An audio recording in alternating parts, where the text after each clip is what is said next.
Sekarang kita lanjutkan pembahasan terakhir di bab analisis fasor, faktor daya dan perhitungan tiga fasa, di mana pada part terakhir ini kita akan membahas mengenai sistem tiga fasa. Generator akan membangkitkan daya listrik yang akan disalurkan. Nah, daya yang dibangkitkan ini merupakan daya listrik tiga fasa. Sistem tegangan tiga fasa ini dibangkitkan oleh generator sinkron tiga fasa. Pada sistem transmisi tentunya kita butuh daya yang besar, karena pada sistem transmisi ada kerugian daya yang disebabkan oleh faktor jarak. Oleh karena itu, untuk mengurangi kerugian daya tersebut, tegangan itu harus kita naikkan dengan menggunakan trafo. Dan agar dapat digunakan oleh konsumen, tegangan tersebut kembali kita turunkan menggunakan trafo lagi. Daya yang diterima oleh konsumen ini merupakan daya listrik arus bolak-balik tiga fasa. Nah, untuk industri, daya yang digunakan ini merupakan daya listrik tiga fasa. Sedangkan untuk rumah tangga biasanya yang digunakan adalah daya listrik satu fasa. Sistem tiga fasa ini memiliki besar yang sama, artinya tegangan dan arusnya itu nilainya sama, tetapi dia mempunyai perbedaan sudut sebesar 120 derajat antar fasanya. Listrik satu fasa adalah jaringan listrik yang hanya menggunakan dua kawat penghantar. Yang pertama itu adalah kawat fasa atau line atau L, dan yang kedua ini adalah kawat netral atau N. Pada umumnya, listrik satu fasa ini bertegangan berkisar 220 volt sampai 240 volt. Biasanya listrik satu fasa ini digunakan untuk listrik di perumahan. Kalau kita lihat, listrik PLN yang ada di sekitar kita ini merupakan sistem tiga fasa gitu. Tetapi yang masuk ke rumah kita ini hanya satu fasa. Kenapa? Karena kita tidak memerlukan daya yang besar, dan untuk peralatan di rumah kita juga hanya menggunakan listrik satu fasa saja dengan tegangan 220 volt. Dari sistem listrik tiga fasa yang berada di sekitar rumah kita, misalnya yang masuk ke rumah kita ini adalah fasa R, kemudian tetangga sebelah kita itu mungkin fase S, dan tetangga yang di sebelahnya lagi mungkin fase T.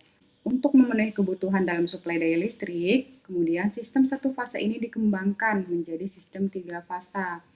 Sistem tiga fasa ini menggunakan 3 gelombang sinusoidal yang mempunyai perbedaan sudut sebesar masing-masing 120 derajat. Listrik tiga fasa ini merupakan jaringan listrik yang dia menggunakan 3 kawat fasa. Itu nanti ada kawat fasa R, fasa S, dan fasa T. Kemudian terdapat satu kawat netral. Sistem tiga fasa yang diterapkan di PLN ini menggunakan tegangan 380 volt, namun ada juga beberapa industri yang dia membangkitkan sendiri tegangannya dengan menggunakan tegangan 400 volt, kemudian 480, dan seterusnya. Kemudian, biasanya pelanggan listrik perumahan dengan daya di bawah 3.500 volt ampere menerima aliran listrik sistem satu fasa. Sedangkan bagi pelanggan listrik yang dayanya di atas 3.500 volt ampere, maka dia dapat menerima aliran listrik sistem tiga fasa, baik itu sifatnya perumahan maupun industri. Ada dua macam tegangan listrik yang kita kenal dalam pembelajaran sistem tiga fasa ini. Yang pertama adalah tegangan antar fasa. Tegangan antar fasa ini biasanya dilambangkan dengan VPP, artinya voltage phase to phase atau tegangan fasa ke fasa, atau juga VLL atau voltage line to line, tegangan jaringan ke jaringan. Kemudian yang kedua, tegangan fasa ke netral atau VPN atau VLN. Mengapa sistem tiga fasa ini menjadi penting bagi kita? Ada beberapa alasan. Di sini Ibu mencantumkan 3. Yang pertama, karena daya yang ditransmisikan ini bisa lebih besar dibandingkan sistem satu fasa. Tentunya dengan besar penghantar dan arus listrik yang sama. Kemudian kabel yang digunakan itu bisa lebih kecil sehingga berdampak pada biaya yang lebih hemat. Yang terakhir, pada motor listrik, sistem tiga fasa ini memberikan daya torsi motor yang lebih besar dibandingkan dengan motor satu fasa. Kita lihat di sini ada gelombang sinusoidal dari sistem listrik tiga fasa. Kita lihat di sini ada yang warna merah, kemudian warna kuning, dan warna biru ya. Perhatikan gelombang sinusoidal dari tiap warna ini, artinya tiap fasa ini itu nilainya sama, dia punya amplitude yang sama. Namun di gelombang sinusoidal ini, listrik tiga fasa dia mempunyai perbedaan sudut sebesar 120 derajat di sini. Jadi dari titik 0 ke titik B ini 120 derajat, kemudian dari titik B ke titik C 120 derajat, dan seterusnya.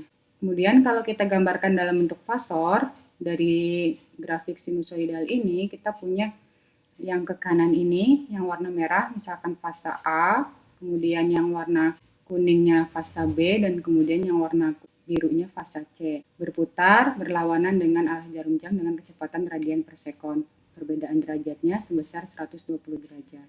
Di sini ada perbedaan kode warna kabel yang lama dengan yang baru berdasarkan referensi di samping untuk sistem 3 fasa dan juga sistem 1 fasa. Kita lihat di kode lama untuk sistem 1 fasa ini, konduktor fasanya itu bisa warna merah, warna kuning, atau warna biru. Sedangkan di kode warna yang baru untuk fasa tunggal atau sistem 1 fasa, warna konduktor dari fasanya ini adalah warna coklat. Sedangkan untuk sistem 3 fasa di kode yang lama ini RST ya warnanya merah, kuning, biru.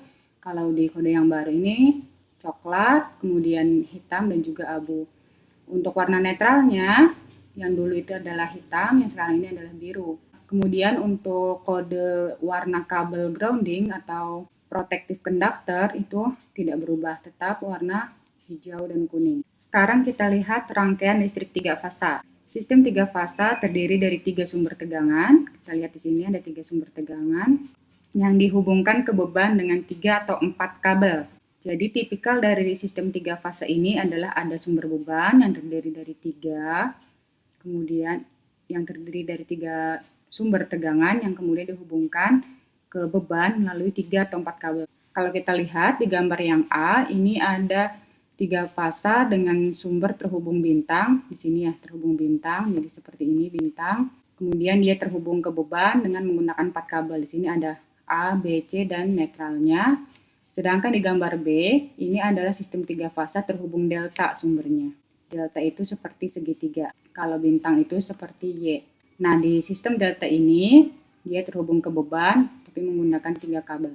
Pada sistem 3 fasa terhubung bintang sumbernya, kita punya tegangan VAN, VBN, dan juga VCN. Itu artinya tegangan dari fasa A ke netral, kemudian tegangan dari fasa B ke netral, dan tegangan fasa C ke netral. Sedangkan di hubungan delta itu hanya terdapat tegangan fasa ke fasa saja. Jadi fasa A dengan fasa B terdapat VAB, fasa B ke fasa C terdapat VBC, dan fasa C ke fasa A terdapat VCA. Persamaannya kurang lebih seperti ini. Untuk terhubung bintang, di mana VAN ditambah VBN dan ditambah VCN itu harus sama dengan 0. Kemudian nilai dari VAN sama dengan VBN sama dengan VCN. Sekarang setelah berbicara mengenai sumber, kita beralih ke beban. Jadi kalau yang sebelumnya itu kita berbicara sumber 3 fasa, sekarang kita berbicara beban listrik untuk sistem 3 fasanya. Di sini ada istilah beban seimbang, beban di mana impedansinya sama besar dan berada dalam fasa.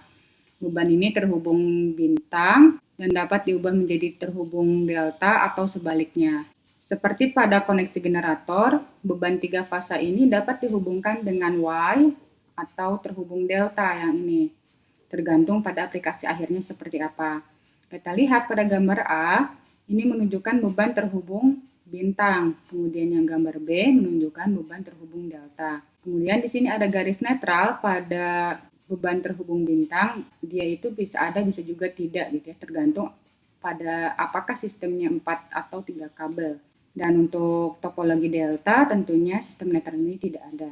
Beban terhubung Y atau delta dapat pula dikatakan tidak seimbang kalau misalkan dia mempunyai impedansi fase yang tidak sama besarnya.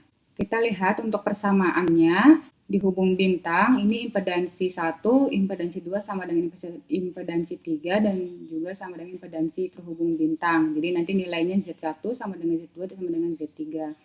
Kemudian untuk terhubung delta juga sama, impedansinya sama. Lalu ketika beban terhubung Y itu kita dapat ubah menjadi terhubung delta ataupun sebaliknya dengan menggunakan persamaan di bawah ini. Kalau awalnya dari Y kita mau rubah ke delta, maka pakai rumus yang bawah, yang ini. Tapi kalau awalnya dia delta dan kita mau rubah sistemnya menjadi terhubung Y, maka kita bisa menggunakan rumus yang atas untuk mencari impedansinya. Setelah rangkaian, maka yang selanjutnya kita bahas dalam sistem 3 fase ini adalah urutan fasanya. Jadi urutan fasa merupakan urutan waktu di mana tegangan lewat melalui nilai maksimum masing-masing. Urutan fasa ini ditentukan oleh urutan fasor yang melewati titik tetap dalam diagram fasa. Sekarang kita fokus di yang sebelah kiri dulu. Di sini ada urutan ABC atau biasa kita kenal urutan positif. Urutan ABC ini atau urutan positif, dia itu dihasilkan ketika rotor pada generator itu berputar berlawanan arah jarum jam. Saat fasor berputar berlawanan arah jarum jam dengan frekuensi, si fasor ini melewati sumbu horizontal dalam urutan ABC gitu ya. Jadi kita lihat di sini fokus di sumbu horizontal yang ini. Maka ketika berlawanan berarah jarum jam dengan kecepatan sudut omega, maka yang akan melalui sumbu horizontal ini urutannya adalah A, kemudian si B naik ke sini jadi B, kemudian kan si C jadi C, terus lagi nanti A lagi, B lagi, C lagi, dan seterusnya. Itulah mengapa dia dinamakan urutan ABC, gitu, artinya urutan positif. Di urutan ABC ini kita punya ketentuan fasornya. Nah, yang ini, yang di kotak ini jangan sampai tertukar dan jangan sampai lupa. Jadi untuk menentukan tegangan VAN, maka sama dengan V pasa sudut 0 derajat. Untuk menentukan VBN, maka V pasa sudut minus 120 derajat. Jadi ketika kita sudah mengetahui misalkan VAN-nya, maka ketika mencari VBN-nya, sudutnya jangan lupa dikurangkan 120 derajat. Begitupun ketika kita ingin mencari VCN, maka tinggal V pasa sudutnya dikurangi minus 240 derajat atau menambahkan 120 derajat. Jadi bebas mau dikurangi, kalau dikurangi jadi 240 karena dia perbedaan fasanya tiap fasanya itu 120. Tapi kalau mau ditambahkan jadinya tambah 120 derajat.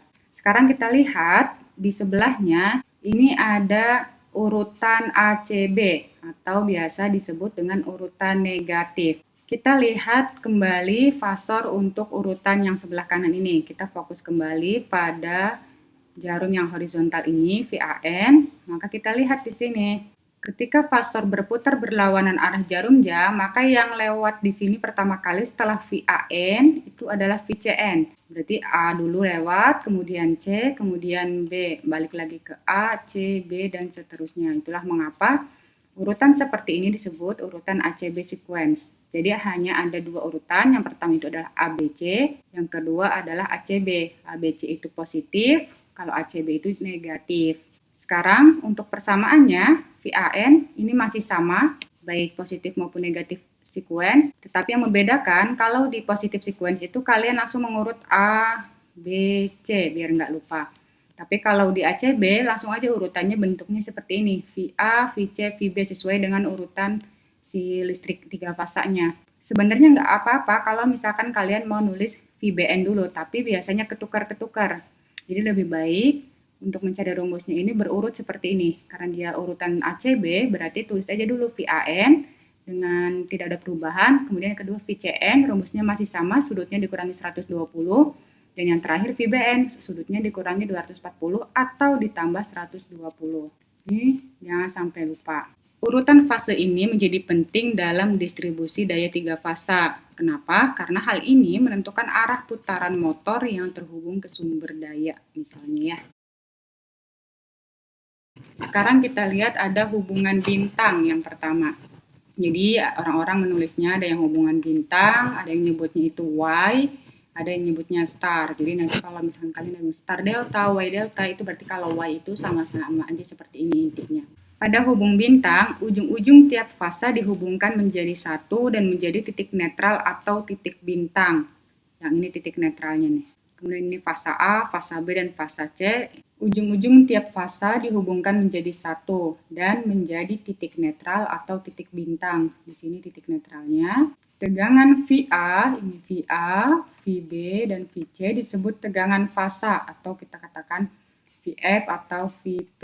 Dengan adanya saluran atau titik netral, maka besaran tegangan fasa ini dapat dihitung terhadap saluran atau titik netralnya tersebut. Jadi nanti untuk sistem 3 fase itu V line-nya sama dengan akar 3 dari V pasanya. Bila tegangan kerjanya 380 volt, maka dapat diartikan bahwa kalau tadi tegangan, sekarang kita berbicara arusnya. Untuk arus yang mengalir pada semua fase ini mempunyai nilai yang sama. Artinya, dalam hubung bintang, I line itu sama dengan I phase. Artinya, I yang mengalir di fasa A sama dengan I yang mengalir di fasa B dan sama dengan I yang mengalir di fasa C. Pada rangkaian star atau rangkaian bintang atau rangkaian Y ini, dia akan memiliki titik tengah ya, atau titik netral. Yang biasanya si titik tengah ini akan dihubungkan dengan penghantar netral. Nah, kalau hambatan atau beban listriknya, si RA, si RB, dan si RC-nya seimbang dan disuplai oleh tegangan listrik yang sama besar, maka akan menghasilkan arus fasa yang sama pula. Dan akibatnya, si titik X ini yang dihubungkan penghantar netral akan mempunyai arus yang sama dengan 0. Yang kedua, kita punya hubungan delta. Delta atau segitiga. Pada hubungan segitiga, ketiga fase ini saling berhubungan sehingga membentuk hubungan segitiga 3 fase. Kita lihat di sini, ada fase A terhubung fase B dan terhubung juga dengan fase C. Dengan tidak adanya titik netral, jadi ingat ya, kalau hubung delta ini tidak ada titik netral, maka artinya besar tegangan saluran dihitung antar fase saja. Karena tegangan saluran dan tegangan fase ini mempunyai nilai yang sama. Jadi kalau di hubungan delta ini yang sama besar itu adalah V fasanya. Itu V saluran sama dengan V fasa. Namun kebalikannya, kalau di hubungan delta ini arus saluran dan arus fasa ini tidak sama. Dan hubungan keduanya dapat diperoleh dengan menggunakan hukum Kirchhoff. Di sini untuk mencari I line itu sama dengan akar 3 I phase. Jadi terbalik ya, kalau yang tadi di hubungan bintang itu yang sama adalah arusnya, kalau di hubungan delta yang sama adalah tegangannya. Sekarang kita lihat contoh soal berikut ini. Tentukan urutan fasa. Di sini pertanyaannya tentukan urutan fasa dari satu set tegangan ini. Ada VAN diketahui, VBN-nya pun diketahui, kemudian VCN-nya pun diketahui. Ditanyakan tegangan-tegangan ini urutannya, urutan fase apa gitu ya. Sekarang sebelum kita menentukan urutan fasanya, kita tentukan dulu fasor dari tegangan ini. Jadi yang pertama kita lihat VAN. VAN dari persamaan umum tegangan, kita tinggal masukkan saja ke dalam bentuk fasor, yaitu V, berarti V-nya langsung masukkan 200 sudut, di sini sudutnya 10 derajat. Nah, terus kita lihat yang kedua VBN, masih sama, V-nya 200, karena sistem 3 fase mempunyai nilai tegangan yang sama, namun sudutnya minus 230 dan VCN ini sudutnya minus 110. Dari sini kita lihat perbedaan sudut dari tiap fasanya. Untuk menentukan urutan fasa, kita tinggal mengurangkan sudutnya saja. Jadi sudut di fasa A dengan fasa B kita kurangkan 10 dikurangi minus 230 berarti sama dengan berapa? 240 kan ya. Kemudian yang kedua, kalau 10 dikurangi minus 110 berarti 120 derajat. Kita lihat kalau kita menggunakan yang atas, itu kan urutannya ABC misalkan. Betul tidak kalau yang ini apakah urutannya ini adalah urutan ABC? Kita lihat lagi di slide sebelumnya. Nah, kalau urutan ABC itu sudutnya harus seperti ini, perbedaannya harus masing-masing minus 120 derajat. Nah, kita lihat kalau misalkan seperti ini, berarti kan di sini 10 derajat, harusnya di sini perbedaannya 120 derajat, berarti 10 dikurangi 120 itu berapa? Harusnya di sini adalah minus 110 derajat VBN-nya, tapi di sini malah minus 230 derajat, berarti ini bukan urutan ABC. Sekarang kita lihat kalau seandainya yang kedua ini urutan ACB ya. Jadi kan kita ngurangin tadi A ke C. Berarti kan C dulu yang keduanya. Berarti kita lihat yang keduanya. Lihat lagi ke slide sebelumnya. Nah, perbedaan VAN dengan VCN-nya itu harus 120 derajat. Tadi kita mengurangkan 10 derajat dengan minus 110. Itu hasilnya 120 derajat ya. Nah, berarti betul. Soal ini dia memiliki urutan ACB. Paham kan ya maksudnya ya? Jadi kita lihat dari hasil fasor ini bahwa VAN itu mendahului VCN sebesar 120 derajat. Dan VCN kemudian mendahului VBN sebesar 120 derajat juga. Intinya ketika mau menentukan urutan fasa tuh selalu konversikan dulu ke dalam bentuk fasor, lalu lihat kurangi tegangannya. kalian dengan dua kemungkinan, misalkan urutan A, B, C dulu, berarti ngurangin dari fase A ke fase B, kemudian dari fase B ke fase C. Kalau sudah sesuai dengan ketentuan, berarti betul urutannya fase A, B, C. Kalau ini misalkan sudah ternyata tidak sesuai, maka coba urutan A, C, B. Kalau misalkan perbedaan fase dari A ke C, itu benar sesuai dengan ketentuan, kemudian C ke B juga benar, berarti urutan fasenya adalah fase ACB atau fase negatif.